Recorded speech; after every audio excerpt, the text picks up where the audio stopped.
Hello viewers, welcome to another episode of Inspirational Chat, where we interact with young leaders who have made an impact in the life of others, telling us how they began their journey, how far it has been with them, and how far they want to go.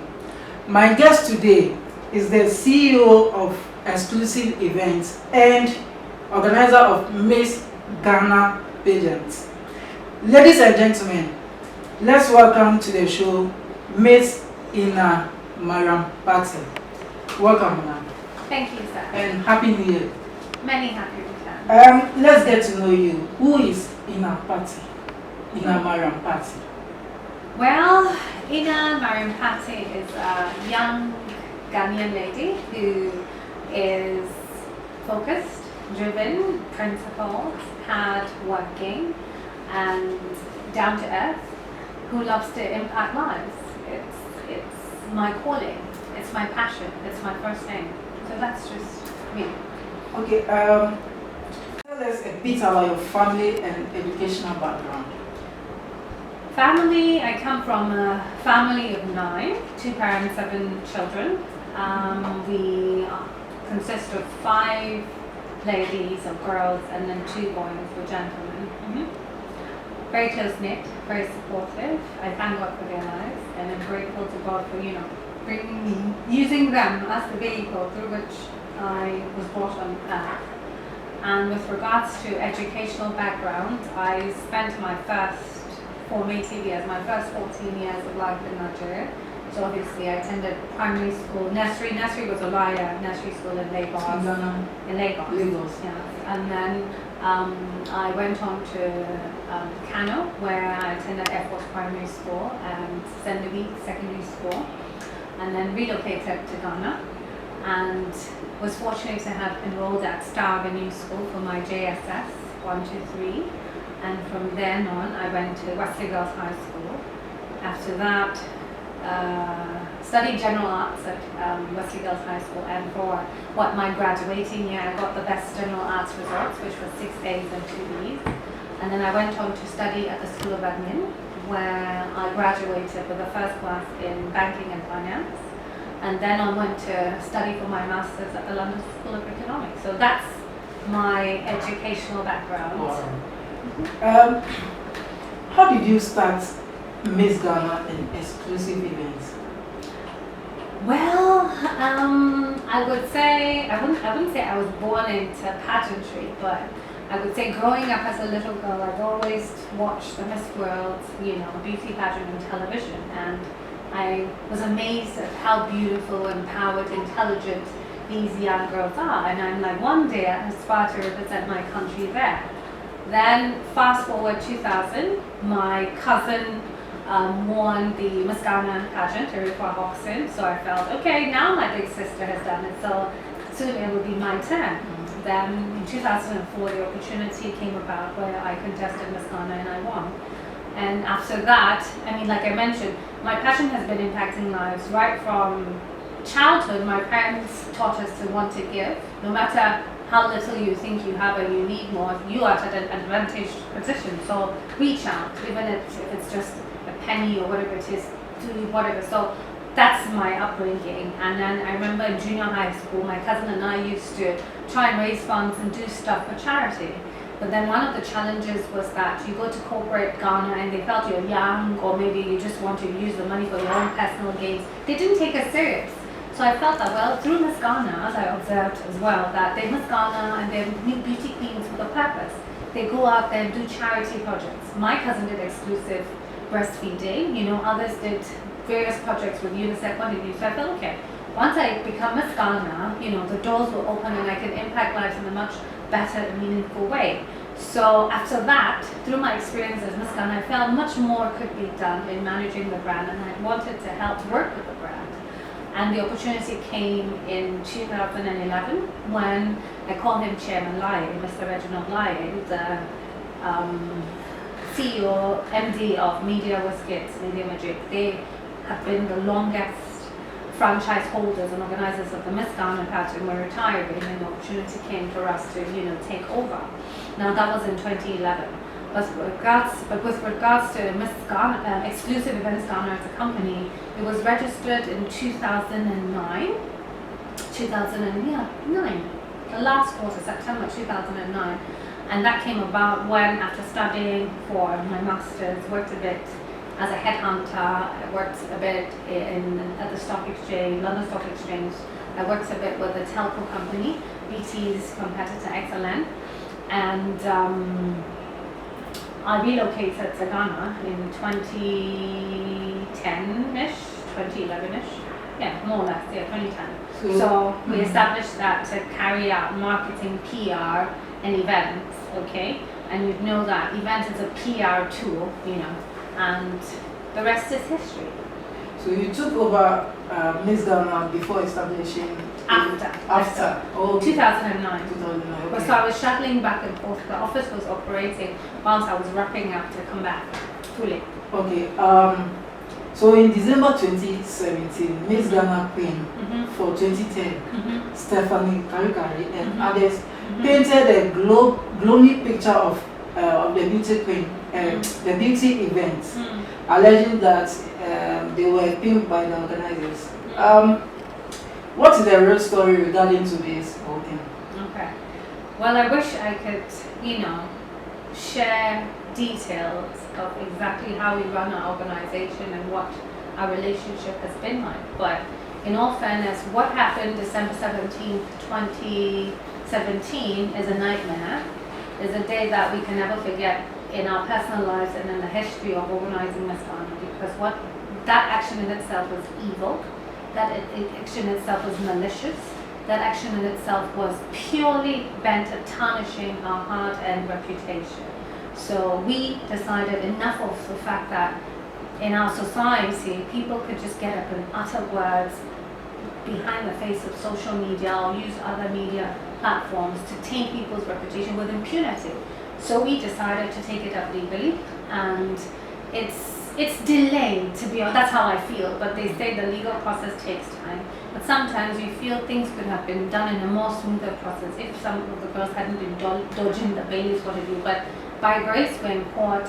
It's gradually progressing, and soon Ghana would get to know the truth. Soon the world would get to know the truth that we do not subscribe to such values. No. People who have worked with us know that we are upright, we uphold values, and we are principled. Now fast forward to 2018, 2019, and we're in 2020. We've organized events subsequently. We've focused on our objective, on our core mandate.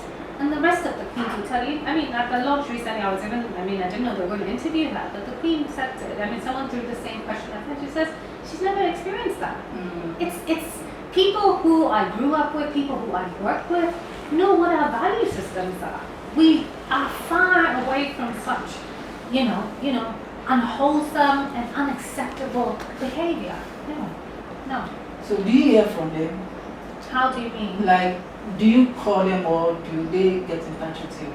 My dear, how do you get in touch with such a character? And like I mentioned, after that incident in December, prior to that, these queens have on various platforms or times come to be a part of the brand.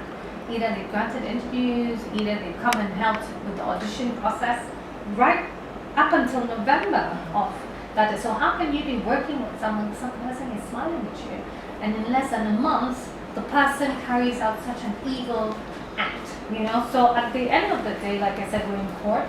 We do not communicate, and we leave the rest to the court process, and we trust that the right thing will be done and the truth will prevail. Any challenges you want to share as a CEO of events and exclusive events and Miss Ghana? Challenges. The challenges abound in every aspect of our life, even in your personal life, every aspect. And for us, we have a lot. A typical is a PhD syndrome we have. People, you try to move forward and people try to pull you back with all sorts of malicious and deliberate slanders and vilification. So that in itself is a challenge. You also have the challenge where society seems to want to force the concept of Miss Ghana in a certain bracket. When we have our objectives and we have our goals, for instance, we are not just about showbiz, we're about impacting lives. So with Miss Ghana, we mean business. When you come in as though you're working in an office, okay? The work cultures, the corporate cultures that you must adhere to, their targets, their objectives that we must achieve. And most importantly, it's about impacting lives. So if charity is not at your heartbeat, or it's not the blood that flows through your veins, service for mankind, then please, Miss Ghana is not for you. So like you have seen, like I said, from 2018 2020, we have carried out events. The Queens have tried in their own way to help raise funds to cover the cost of surgery, blood drive events, what have you. So the tradition continues. Do you ever regret ever taking Miss Ghana franchise in spite of what you are going through? No. It's something you're passionate about. And passion, no matter how much time you try, you kill it, you try and destroy it, it's embedded, it still rises its head. I'm human. I've been hurt and I've been highly disappointed at some of these incidents, especially because you had to sacrifice a lot just to keep the image, to keep the brand, and to keep the flag of Ghana high. So believe you me, I am human. There were points when you felt that, you know what, you might as well just sell the franchise. And then you think about, oh, you're so upset that you don't even want to, look at any girl anymore. But eventually you overcome that, and then you're out at it again, and you want to do the next event, and you want to get on with your life. It's like a mother and her child. Children will always sometimes be disrespectful towards their mother, sometimes they wouldn't follow guidelines, what have you, but eventually a true mother will never cast out her child and say, I have banished. No. You would forgive, and the love-hate relationship continues. So it's like that. It's like molding and grooming children to be adults. Who is your role model? So my role model, I don't have one in particular. Throughout the journey in life as well, I have picked experiences and influences along the way. My first role models were my parents, and they still are for life. I'm thankful for them. They've helped shape and mold me to who I am today. I picked up lessons, experiences, values from my older siblings. Thank you for that. And then once you're exposed to wider society and the globe, you pick as well. I remember growing up, I used to admire Gloria Yo-Yo. She was the first female president of the Philippines, right? And for a woman to have achieved that height, I admired her courage, her resilience, persistence, what have you, and her passion to want to develop her country. Now I've been impacted by Oprah as well. Despite what the challenges she went through in life, she turned that and become an icon and a global influence positively. I here in Ghana, I used to, you read history, you hear of Yas and Tua, and you're impacted by the fact that the men were just, afraid or sitting idle, and a woman decides, we're going to do this. So that strength, that courage in itself is encouraging. There's so many people, the list will go on and on that I've picked from, that I admire and has helped shape me. So I wouldn't say I have one particular role. I have a lot of role models, to be honest, and I'm thankful for that. What should Ghanaians expect from Miss Ghana in the next years to come? There's a lot we can do. But it's like I said, people keep on hitting and trying to destroy. What I would like to say is, first and foremost, I need them to let's be patriotic. When you're patriotic, you love, you don't destroy. Life, there are challenges. Every business organization faces challenges. But believe you me, you don't hear people wanting to destroy the same, source, hand that feeds them. Hardly do you hear that. I remember my tree's bad, but the Chairman Kwame used the proverb during our launch that says, when something has been supported, has helped, has moved you, has unearthed you, you don't spit at it or you don't destroy, you don't do that. You learn to appreciate it. So Miss Ghana is a brand that's bigger than me. It's bigger than exclusive events. It's Ghana. You're carrying the flag of Ghana. It's not even about wearing a crown. So let's carry that spirit, and you'll be amazed at the opportunities and the impact that will be unleashed. We proved to you in our first few years that we mean business. We came third at Miss World. We've hosted Miss World so many times. There's a lot we can do together. We're hoping and praying that we will even host the Miss World event here. But it goes beyond Inna and exclusive events Ghana. It takes Ghanaians to rally behind us, to support us, so we can make this dream a reality.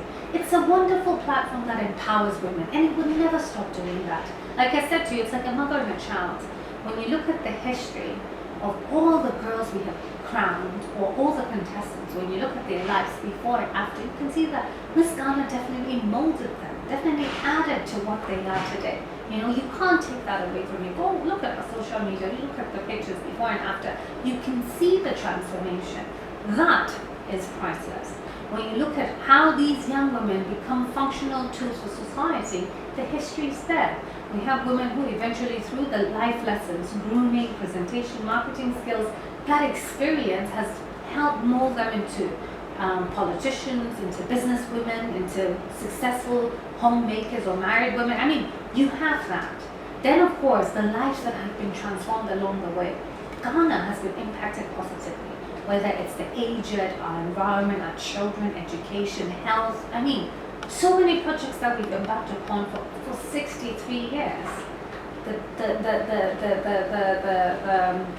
evidence is there. Then comes the fact that we help position Ghana on that map. For me, aside the World Cup, the next biggest thing is Miss World. I mean, you get the opportunity to be mentioned, to be exposed for next to nothing. I mean, today, if you visit the global brands like CNN, BBC, and you don't want a crawler or you want a mention, it's going to cost you millions. But you get that done for free. So why aren't, as a society, why are we not taking advantage of that? You know, so the list is endless as to what the Miss Ghana brand can do for society. But it takes you and I to be able to make it a reality. My team and I are prepared and ready to serve and make it happen. But the question is, we can't do it alone. We need you. Just like, I mean, Jamaica won Miss World this year. You ask yourself, are you saying there aren't beautiful ladies and passionate ladies like, or even better than her? Of course we do. But it takes you to help us unearth them and recommend them and say, listen, I think you have what it takes to carry that Ghana flag. Then send them over. You don't bite. I mean, come on. I always tell people, this is me. You know, I am harmless. And my team and I are harmless. So there's a lot we can do together. So we look forward to having quality at Miss Ghana 2020 auditions, which is just around the corner on the 9th of February at Tag Palace Hotel. We want young ladies who deep down are passionate. We don't want people who just want to slay. Like Nanaba would say, let your brain slay as well. So we want people who are intelligent, people who are compassionate, people who are patriotic, people who are not lazy, who are hardworking, who want to work with us. And the sky is not even the limit, not even space. Yes. Do you make profit from Miss Ghana? Do I make profit? Yeah. We don't. You don't. I see it as a charity or a charitable venture.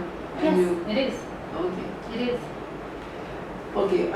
Your advice to fellow women who want to start something, want to start their business, but they have lost hope in going for what they want.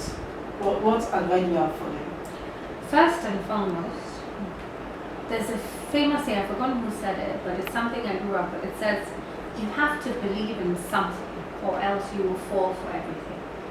So the first step in wanting anything in life, whether it is to work for yourself or to be an employee, is to have that belief, hold it till death, fight and defend it. To run your own business, my dear, is not a task for the faint-hearted. So if you don't have that resilient spirit to want to fight for something, you can't.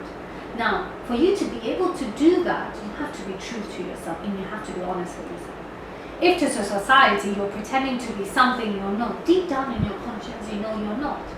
But if you are, it takes only God to stop you from achieving it. Nobody can stop you from achieving it.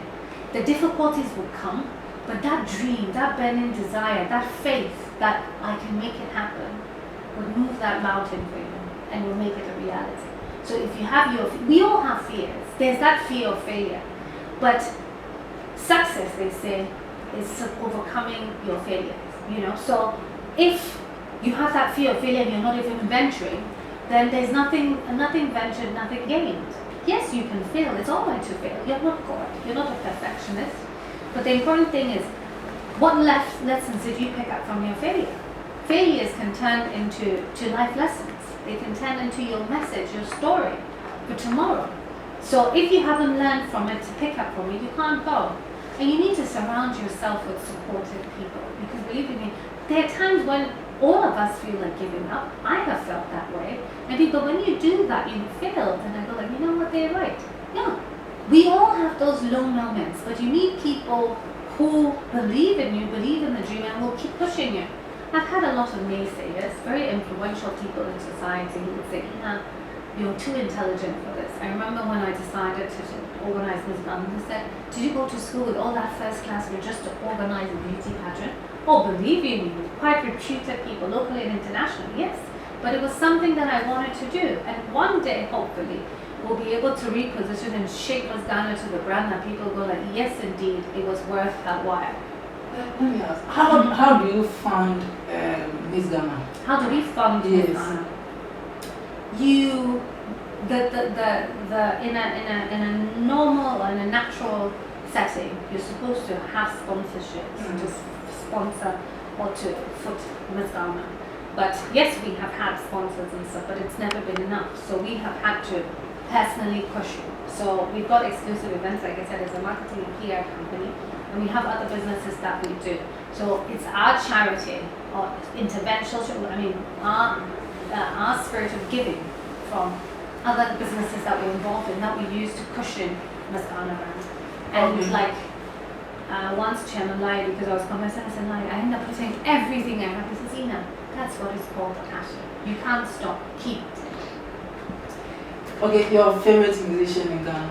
Oh, I'm a diplomat by birth. It's in my veins. So I can't mention a favorite.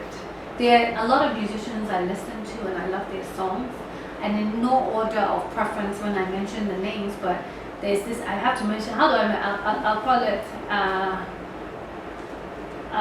Shatterstone, meaning, mentioning them at the same level. But basically, I like some songs by Stoneboy, by Shatawale, by Becca, by Ifia, by Sarkodie, by Shami Kwame. Oh, it happened, I forget my God. So there are a lot of them that I love their songs. So it's difficult for me to say I have a favorite. What about outside Ghana? USA, UK? Outside Ghana, let me start with Africa. I love Tenny. I love Burna Boy. I love Asha, and I love internationally in the West. I love Tina Turner. She's my Tina Turner and Celine Dion. They're like twins on my pedestal of favorites. Those two. I love them. And I liked R. Kelly. I love his talent.